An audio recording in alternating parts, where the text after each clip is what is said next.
qui est le plus fragilisé à cause de la pollution? Qu'est-ce qui est le plus fragilisé? Mais disons que il y a deux choses qui fragilisent les mers. Il y a la pollution, donc vous entendez parler des plastiques. Il y a aussi la pollution chimique. Et il y a le réchauffement climatique qui fait augmenter la température moyenne des océans. Le souci des plastiques, c'est qu'ils sont remués par la houle, par les vagues, donc ils sont coupés en petits morceaux, etc., en nanomorceaux, c'est-à-dire ultra microscopiques. Et tout ça, ça entre avec la nourriture dans les poissons, etc. Et donc même en nous d'ailleurs. Je suis confiante qu'on pourra aussi sauver le maximum de biodiversité. De toute façon, on n'aura pas le choix.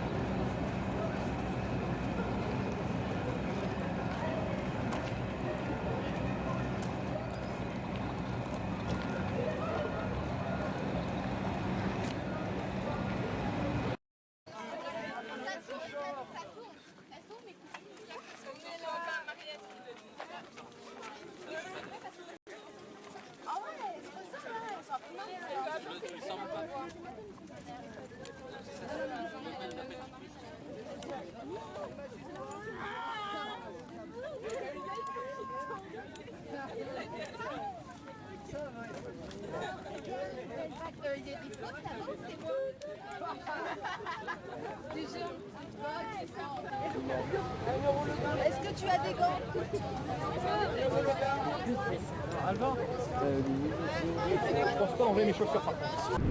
Nous sommes décidés cette année à parler d'un sujet grave, la pollution sous-marine, l'invasion des déchets plastiques dans l'océan.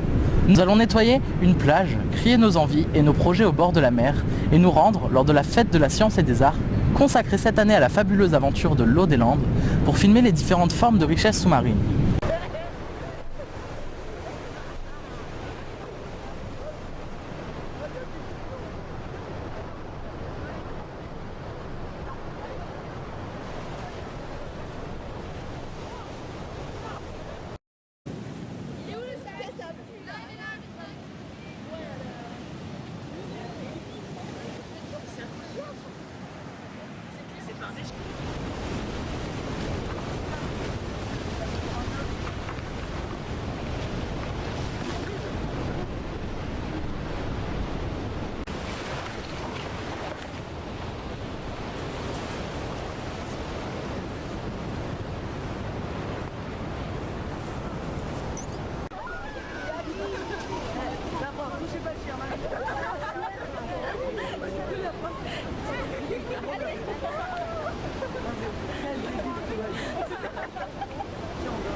Plastique, vous ferez l'expérience chez vous si vous vivez sur une bassine.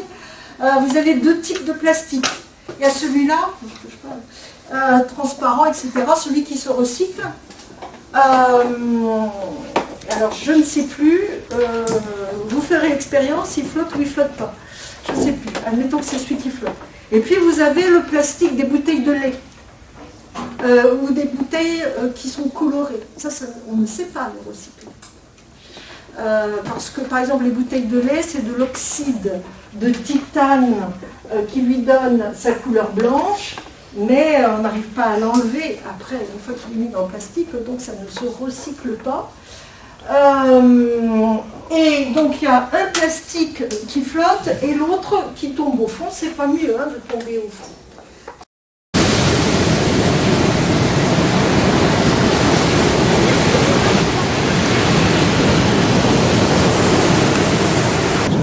Dans le poème de la mer. Je m'enlance vers le lit qui pleut, cette mer s'éloigne à perte de vue. Elle m'emporte dans ses bras avec sa force phénoménale. Sa chaleur se transforme en une chaleur reposante. aussi douce qu'un câlin en liquide à l'eau. Ces vagues caressent mes joues comme pour me dire que tout ira bien. Mes tendres larmes ruissellent pour se mélanger à l'eau salée. Je suis apaisée à ses côtés, elle me réconforte et me tient. Quand je plonge dans son infini, je ferme les yeux et pense à mon existence.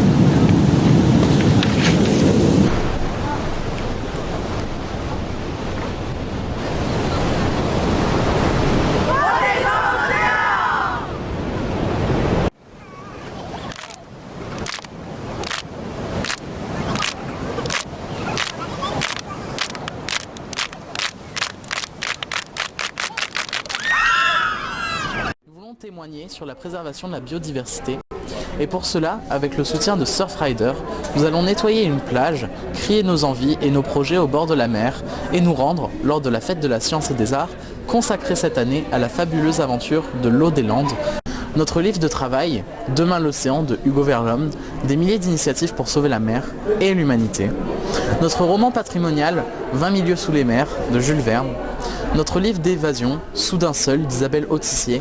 Et nos films, Le monde du silence du commandant Cousteau, Demain de Mélanie Laurent, Mission Blue de Sylvie Earle et Océan de Jacques Perrin. Nos personnalités remarquables, l'apnéiste Guillaume Néry, la biologiste marine Sylvie Earle et la militante écologiste Claire Nouvian. Avec eux, nous allons bâtir un monde meilleur avec des solutions et c'est maintenant.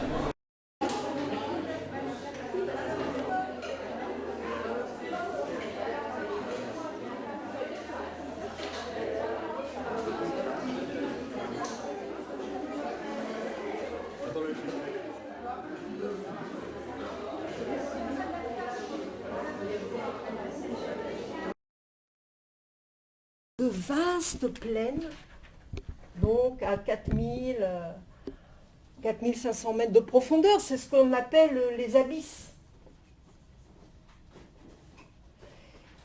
Et parfois des gouffres insondables, ou presque, comme la fosse, F-O-S, c'est une fosse, la fosse des Mariannes au large du Japon, avec ses presque 12 000 mètres. Donc voilà ce que c'est, un océan.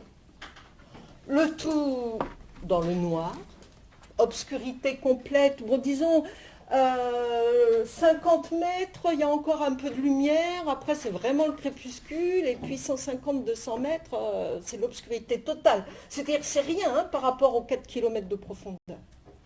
Donc dans le noir et dans le froid. Allez, soyons généreux, 2 degrés. Youhou! Il y a la vie là-dedans ? Oui. Oui, il y a de la vie. On l'a découvert, M. Verlhomme vous l'a rappelé, dans...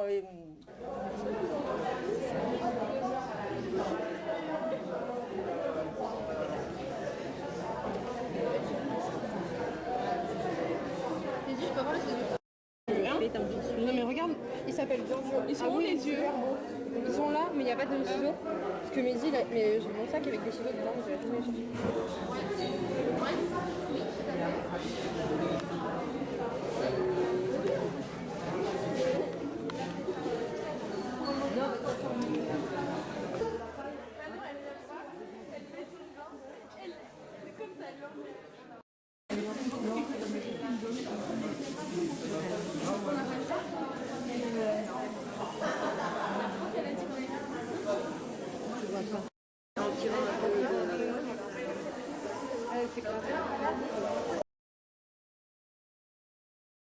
Il faut qu'on arrive à faire comprendre aux gens que l'eau, c'est vivant, c'est-à-dire c'est sensible et vivant. Ça réagit, et j'en parle à la fin du bouquin avec les travaux d'un japonais qui est mort il n'y a pas longtemps, Masaru Emoto. Ce sont des expériences qui ne sont pas forcément hyper scientifiques, qui ont été faites pourtant en double aveugle, qui ont été faites dans pas mal d'universités, mais qui montrent que quand on expose de l'eau, par exemple à de la pollution, à du bruit, ou à de la haine, ou à des gens, par exemple à du heavy metal ou des choses comme ça, on voit que la structure moléculaire, ils ont réussi à... C'est ce qu'on appelle la cristallisation sensible, on arrive en gros à geler des molécules et à voir leur structure. Et en fait, l'eau exposée à certaines conditions, certaines situations, se déforme. La structure devient laide en quelque sorte, elle devient toute tordue. Alors que l'eau qui est prise dans un glacier ou dans un torrent de montagne, ou alors une eau qui est exposée à des belles musiques, etc., sa structure, c'est comme un mandala, c'est comme un cristal de neige, c'est beau comme tout, etc. Et on se rend compte que l'eau est vivante et qu'elle réagit au stimulus extérieur, bon ou mauvais. Oui, mais alors ça veut dire quoi? Ça veut dire que, on est fait de quoi, nous les humains? On est fait essentiellement d'eau. Hein. Notre cerveau, c'est plus de 80% d'eau.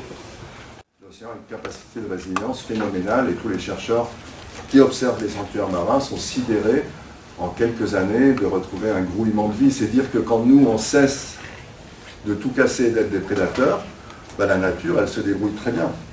Elle n'a pas besoin de nous. Hein. C'est nous qui avons besoin d'elle. J'ai toujours écrit, toujours. Et puis j'ai commencé à gagner ma vie en tant que journaliste à 16 ans.